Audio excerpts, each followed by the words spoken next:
Namaskar, welcome students. In this video, we will discuss important headlines of the Hindu newspaper 27 July 2022 of Delhi edition.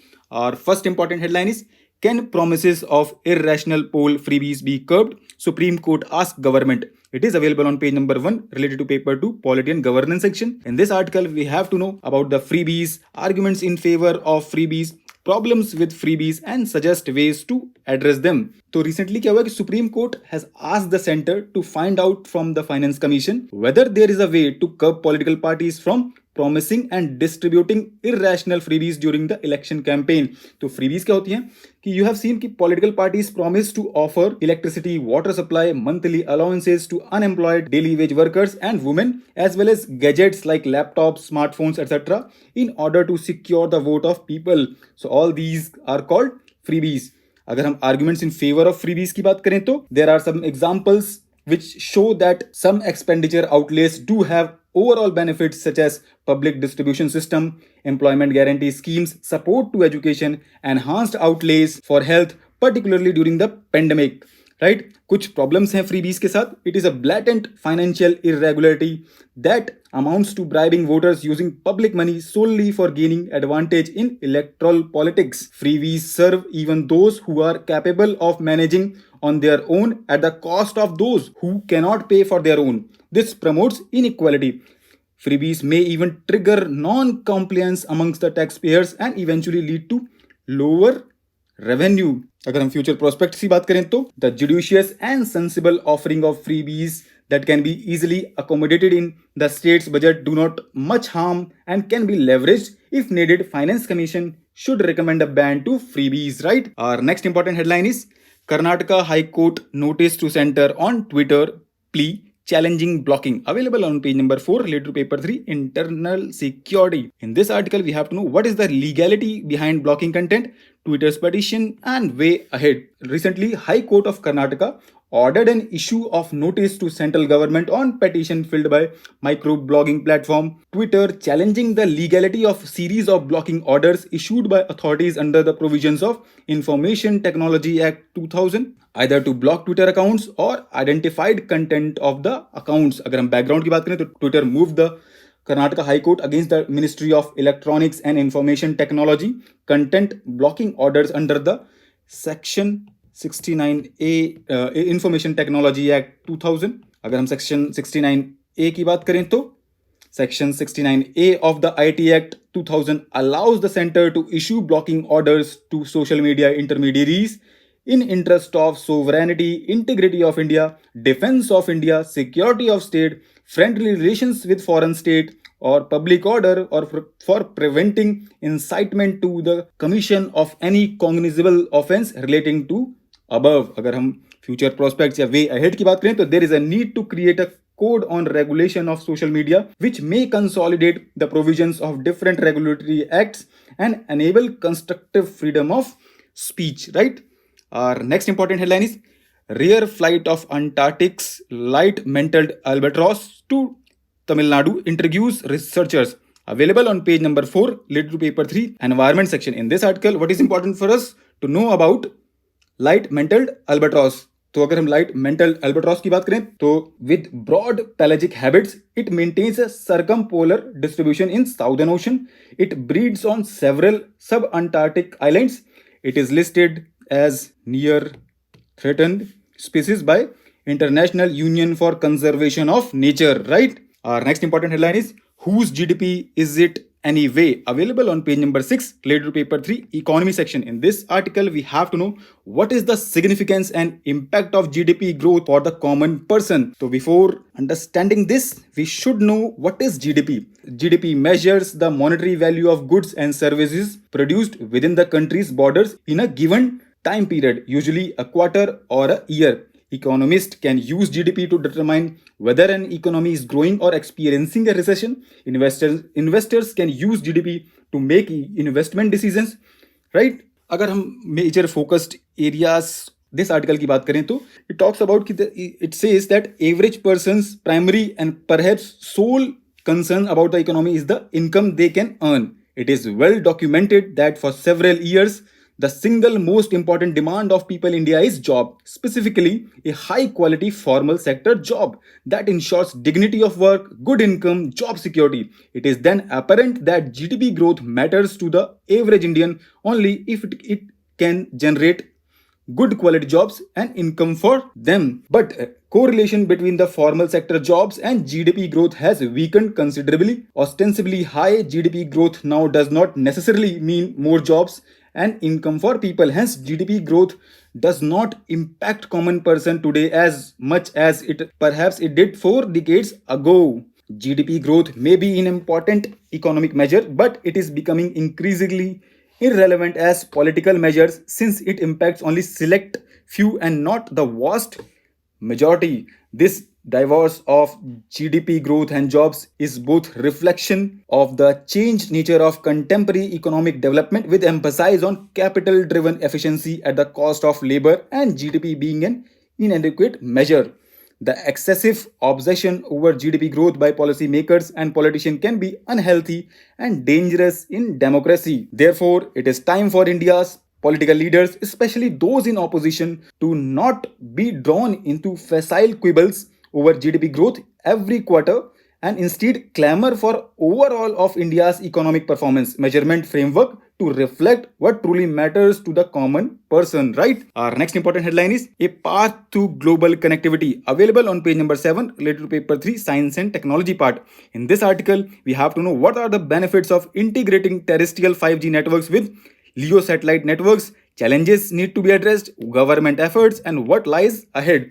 As we can see that as terrestrial 5G mobile networks are being rolled out across the country, there is renewed interest in integrating non-terrestrial networks, the primary one being the low latency, low Earth orbit satellite networks, also known as SATNets, as a complement to terrestrial network. Towards this, Starlink, operated by Elon Musk owned SpaceX, and OneWeb, promoted by Bharti Global, have launched about 2500 and 648 LEO satellites respectively at an altitude of about 1200 kilometers with the objective of promoting global broadband connectivity. There are primarily three main use cases for integrating LEO satnets with terrestrial 5G networks. कौन से हैं वो? Service continuity to provide seamless transition between terrestrial networks and satnets in case of public safety, disaster management, and emergency situation. Number 2, service ubiquity to provide 5G services in unserved and undeserved areas of the world, thereby bridging the digital divide. Number 3, service scalability that utilizes unique capabilities of satnets in multicasting and broadcasting similar content over a large geographical area. LEO satnets can provide service not only to stationary but also in motion users, right? So what issues need to be addressed? कौन से issues हैं? Addressing issues around frequencies to be allocated for satellite broadband, methodology of allocation, the relatively higher cost of consumer equipment, and the placements and interconnections of satnets with terrestrial public landline mobile networks at the ground stations. The other major challenge is in LEO satnet is the cost of user terminal and access charges to the end users. कुछ governments efforts की बात करें तो realizing the advantage, government in its national communication policy of 2018 has indicated a number of areas including the development of an ecosystem for local manufacturing of satellite communication system and promoting participation of private players for the strengthening of satellite communication infrastructure in the country. Accordingly, New Space India Limited, a public sector enterprise, was established in 2019 under the administrative control of Department of Space to reorient space activities from supply driven model to a demand driven model, thereby ensuring optimum utilization of space assets.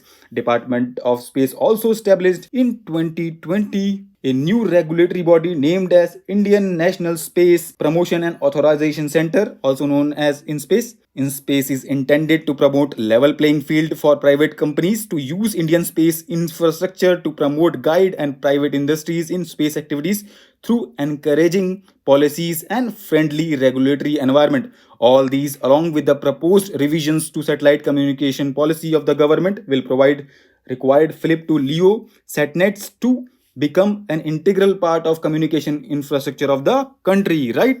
Our next important headline is 19th Rajya Sabha members suspended in one go. Available on page number 11 related to paper 2 Polity and Governance section. In this article, we have to know about the powers of presiding officers to deal with MPs disrupting proceedings. So recently, 19 members of parliament were suspended from attending Rajya Sabha session for the remainder of the week, disrupting the House proceedings and demanding a discussion on price rise and a rollback of GST on daily essentials, right? So, what are the provisions? Members were suspended under Rule 256 of the Rule of Procedure and Conduct of Business in Rajya Sabha, right? Our next important headline is India adds 5 more Ramsar sites, available on page number 12 related to paper 3 environment section. In this article, we have to know what are the wetlands, significance of wetlands, India's initiative for conservation of wetlands. So recently क्या हुआ है कि India has added 5 more Ramsar sites or wetlands that are of international importance and bringing the number of such sites to 54, right? कौन से हैं वो 5 wetlands? Karikli Bird Sanctuary, Palikarnai Marsh Reserve Forest and Pichavaram Mangrove in Tamil Nadu, right? And Sankhya Sagar in Madhya Pradesh and Pala Wetland in Mizoram, right? तो क्या criteria है? 9 criteria as defined by Ramsar Convention of 1961. कौन से हैं वो? Such as supporting vulnerable, endangered or critically endangered species or threatened ecological communities, or if it regularly supports 20,000 or more water birds, or is an important source of food for fishes, spawning ground and nursery and or migration path on fish which stocks are dependent upon. Acquiring this label also helps with the local tourism potential and its international visibility. अगर हम present status India की बात करें Ramsar sites के लिए, तो India's Ramsar wetlands are spread over 11,000 square kilometer, around 10% of total wetland area in the country across 18 states. What are wetlands? According to Environment Ministry, they are area of marsh, fen, peatland or water, whether natural or artificial, permanent or temporary, with water that is static or flowing, fresh, brackish, salt, including areas of marine water, the depth of which at low tide does not exceed 6 meters, but does not include river channels, paddy fields, human-made water bodies, tanks specifically constructed for drinking water purposes, and structures specifically constructed for aquaculture, salt production, recreation, and irrigation purposes. Wetlands are known to have among the highest soil carbon densities and therefore play major role in buffering carbon dioxide emissions. और importance की बात करें इनके तो wetland play vital role in conserving biodiversity. They purify and replenish groundwater. They also protect our coastlines and help fight climate change. In urban area, they work as a critical carbon sinks, right? In India के कुछ initiatives की बात करें in context of wetlands, National Plan for Conservation of Aquatic Ecosystem. It aims to conserve and management of identified wetlands in the country on cost-sharing basis between the central government and respective state governments. World Wetland Day, Ministry of Environment and Forest and Climate Change organizes national level celebration of World Wetland Day on 2nd February of each year in collaboration with concerned state government, right? Our next important headline is third parties joining CPEC is inherently illegal India. Available on page number 12 related to paper 2 international relations. In this article, we have to know what is China-Pakistan economic corridor, India's concerns and what lies ahead. तो recently क्या हुआ है कि China and Pakistan held a meeting to bring other countries into CPEC, but India said that efforts to broaden CPEC scopes are inherently illegal. अगर हम CPEC की बात करें तो it was launched in 2015 and it consists of number of infrastructure projects that are under construction across Pakistan, and it is aimed at connecting China overland with Gulf countries by cutting through the Himalayan range in Gilgit-Baltistan and Pakistan-occupied Kashmir. Soon after coming to power in Afghanistan last year, Taliban leadership had expressed desire to join the infrastructure project, right? Our next important headline is IMF cuts outlook for global growth, flags recession risk. Available on page number 14 related to paper 2 international relations. In this article, we have to know about the International Monetary Fund's global growth forecast, right? So recently, International Monetary Fund cut global growth forecast again, warning that downside risk from high inflation and Ukraine war were materializing and could push the world economy to brink of recession if left unchecked. Global real GDP growth will slow to 3.2% in 2022 from a forecast of 3.6% issued in April, right? It added that world GDP actually contracted in the second quarter due to downturn in China and Russia. The fund cuts its 2023 growth forecast to 2.9% from April estimate of 3.6%, citing impact of tighter monetary policy. अगर हम IMF की बात करें तो it was established in 1944 in aftermath of Great Depression of 1930s, right? Today, its membership embraces 190 countries with staff drawn from 150 nations. It is governed by and accountable to those 190 countries that make up its near global partnership. Right? So that's all we have in today's discussion. Thanks for watching. Have a wonderful day ahead.